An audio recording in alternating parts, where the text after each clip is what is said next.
नमस्कार, आप 90 डिग्री देख रहे हैं। मैं प्रवीण अहलावत हूं। साहिल हत्याकांड की गुत्थी अब लगभग सुलझती हुई नजर आ रही है। आज पुलिस ने एक आरोपी को जो जज्जर सिविल हॉस्पिटल है उसमें मेडिकल के लिए लेकर आई थी पुलिस। और कहा जा रहा है सूत्रों के अनुसार कि कुल हत्या में जो शामिल थे उसमें से 3 आरोपियों में से 2 को पुलिस गिरफ्तार कर चुकी है।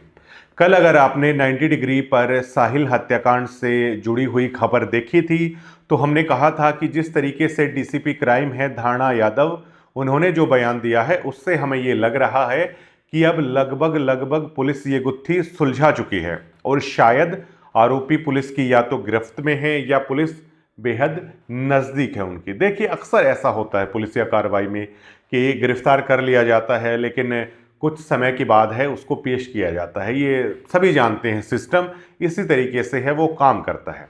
अब इसमें सबसे महत्वपूर्ण बात यह है कि कल डीसीपी क्राइम ने यह कहा था कि 3 लोगों के सिवा अन्य लोग भी इसमें शामिल हो सकते हैं। साहिल के पिता भी अन्य लोगों की तरफ इस हत्याकांड में है, बहुत बड़ा इशारा है वो कर चुके हैं। अब इसमें जो चीज़ें सबसे क्लियर हुई, 90 डिग्री ने पहले दिन से ही दर्शकों को ये बताया था कि जिस तरीके से कई चैनल्स ने इस धारणा को भी चलाया था कि रोहित गोदारा ने इस वारदात की जिम्मेदारी ली है।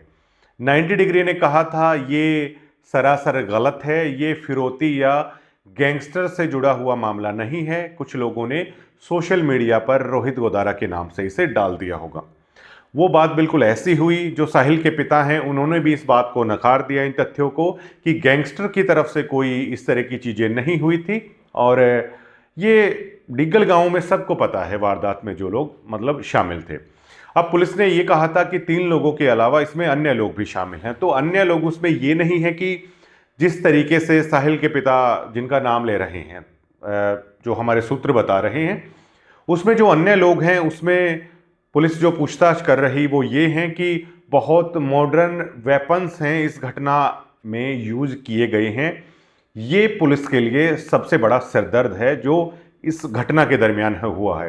हालांकि ये गैंगस्टर की घटना या कोई फिरौती वाला मामला नहीं है, ये आपसी निजी रंजिश में हत्या है वो हुई है, ये भी पुलिस ने मान लिया है। लेकिन सबसे चिंता की बात पुलिस को ये है कि जिस तरीके से इस वारदात को अंजाम दिया गया, ताबड़तोड़ 15 गोलियां हैं उस वारदात में चली थी। इस घटना ने पूरे हरियाणा में, खास तौर से जज्जर जिले में सनसनी और डर का भय का माहौल है पैदा कर दिया था। और वेपन जो इसमें इस्तेमाल किए जा रहे हैं आम लोगों के बीच बहुत ज़्यादा चर्चा का विषय है कि अत्याधुनिक पिस्टल्स हैं, उनसे ये सब किया गया था। तो इतने अत्याधुनिक हथियार हैं, आखिर हैं वो कैसे आए? ये पुलिस के लिए बहुत बड़ी पहेली और चुनौती ये है कि जज्जर जिले के अंदर इतने मोटराइज्ड वेपन हैं वो आखिरकार कहाँ से आ रहे हैं। तो जो अन्य लोग शामिल हो सकते हैं उनमें पुलिस जो पूछताछ कर रही है वो इस एंगल से देख रही है कि हथियार आखिरकार है वो किसने दिया था। स्कॉर्पियो के बारे में कहा जा रहा है कि 5,000 रेंट पर है वो स्कॉर्पियो ली गई थी, जहाँ से भी आजकल बहुत लोग इस चीज़ का बिजनेस करते हैं कि वो गाड़ियाँ ले आते हैं और उसको रेंट पर देते हैं। तो जाहिर तौर पर उन लोगों को भी इस जांच में शामिल गया होगा जिसके नाम पे ये स्कॉर्पियो थी, कि वाकई में ये मामला यही है कि रेंट पर ये लोग लेकर गए थे या मतलब वो लोग इसमें शामिल हो सकते हैं। और इस एंगल को भी पुलिस जरूर देखना चाहेगी जो साहिल के पिता कुक्कू पहलवान ने नाम लिया था। अपने ही परिवार के सदस्यों पर पुलिस उस एंगल से भी जांच कर रही है, उन्हें भी पूछताछ में शायद है वो बुलाया जा सकता है। लेकिन हमें ऐसा लग रहा है कि किसी पारिवारिक की बजाय जो अन्य लोग शामिल हो सकते हैं, वेपन्स कहाँ से आए हैं या इस वारदात में किन लोगों ने मदद की है, उन चीज़ों को है वो शामिल किया जा रहा है।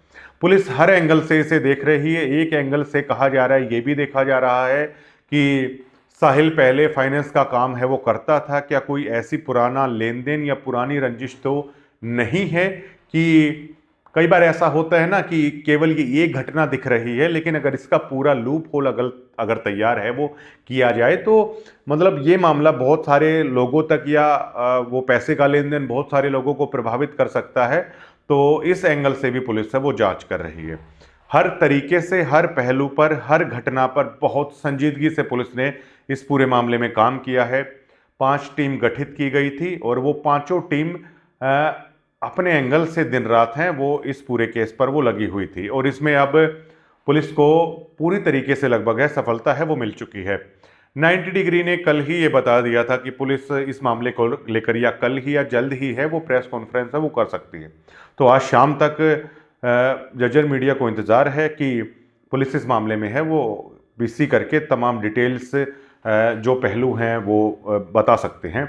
ये एक्सक्लूसिव है, 90 डिग्री ने आपको बता दिया था कि घटना का एक सबसे बड़ा पहलू ये निकल कर सामने आ रहा है कि एक युवक जो इस वारदात में शामिल है उसको साहिल ने कुछ दिन पहले हाथापाई हुई थी और उसकी वीडियो को सोशल साइट्स पर डाल दिया था जिससे वो युवक आहत था और 3-4 दिन पहले की ये बात है, उसके बाद इस घटना को है अंजाम दिया गया। पुलिस ने भी यही कहा है कि ये निजी रंजिश में हुई वारदात है, लेकिन फिर भी इसे इस एंगल से भी देखा जा रहा है कि क्या फाइनेंस का काम करने के दरमियान कुछ ऐसा तो नहीं हुआ था, किसी से रंजिश तो नहीं हुई थी या पैसे का लेन देन तो कुछ इस तरह का नहीं था, क्योंकि जो साहिल के पिता हैं उन्होंने अपने एक बयान के दरमियान कहा था कि उन्होंने किसी शख्स को 7 लाख रुपए एक बार दिए थे या 7 या 8 लाख रुपए दोबारा दिए थे, लगातार उनके ऊपर दबाव था, तो इसलिए पुलिस उस एंगल से भी देख रही है। लेकिन जहां तक पूरी तरीके का ये मामला है, ये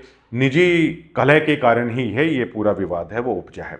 आज ये देखना बहुत महत्वपूर्ण होगा कि पुलिस जब प्रेस ब्रीफिंग करेगी, प्रेस ब्रीफिंग बुलाएगी, लेकिन ऐसा भी हो सकता है कि पुलिस आज पीसी को ना करे क्योंकि बहुत गहराई से मामले की जांच की जा रही है। कहा जा रहा है कि एक आरोपी को जर्जर सिविल हॉस्पिटल में मेडिकल के लिए लाया गया, कहा जा रहा है दूसरा आरोपी भी गिरफ्त में है और कुल 3 आरोपी इस पूरी वारदात में। तो हो सकता है कि पुलिस अभी इस मामले में इतनी जल्दबाजी ना करे, 5 टीमें लगी हुई हैं, क्या तीसरे शख्स को भी शायद गिरफ्तार करने में पुलिस लगे या उनके पिता के बयान के आधार पर हर एंगल से टीमें जांच कर रही हैं, अन्य लोग कौन कौन शामिल हैं उनको भी गिरफ्तार कर लिया जाए। कई बार ऐसा होता है कि पुलिस इस तरह का भी खुलासा है कई बार प्रेस कॉन्फ्रेंस में करती है कि 2 लोगों को गिरफ्तार कर लिया गया है, कुछ अन्य लोग हैं वो फरार चल रहे हैं, जल्द ही उन्हें भी गिरफ्तार कर लिया जाएगा। कई बार ऐसा होता है कि जब पूरे उस केस की पहेली को आखिर तक, अंत तक हर कड़ी को जोड़कर सोल्व कर लिया जाता है तो उसके बाद ही प्रेस कॉन्फ्रेंस बुलाई जा सकती है। लेकिन इसमें संभावना ये है कि बहुत बड़ा मामला है, हर जगह चर्चा में है, तो आज कुछ ब्रीफ है इस मामले में किया जा सकता है। दोस्तों, आप कैसे इस पूरी घटना को देख रहे हैं, 90 डिग्री को आप कमेंट के माध्यम से वो बता सकते हैं। शुक्रिया।